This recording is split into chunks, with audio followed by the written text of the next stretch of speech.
ఈనాటి కార్యక్రమ ముఖ్య అతిథి గౌరవనీయులైన ఆంధ్రప్రదేశ్ రాష్ట్ర ముఖ్యమంత్రి వర్యులను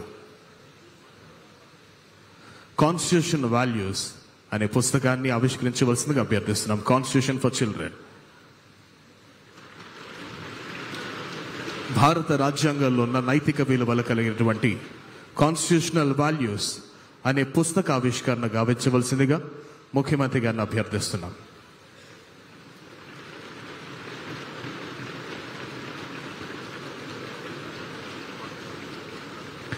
ఆంధ్రప్రదేశ్ రాష్ట్ర ప్రభుత్వం అమర చిత్రకథతో మిళితమై అత్యంత వైభవోపేతంగా పిల్లలందరికీ కూడా ఈ రాజ్యాంగపరమైన విలువలు తెలియాలనే సదుద్దేశంతో కాన్స్టిట్యూషనల్ వాల్యూస్ అనే పుస్తకాన్ని ఆవిష్కరిస్తున్నారు గౌరవనీయులైన ఆంధ్రప్రదేశ్ రాష్ట్ర ముఖ్యమంత్రి వర్యులు శ్రీ నారా చంద్రబాబు నాయుడు గారు, అదేవిధంగా స్పీకర్ శ్రీ చింతకాయల అయ్యన్న పాత్రుడు గారు, హెచ్ఆర్డీ మినిస్టర్ గారు.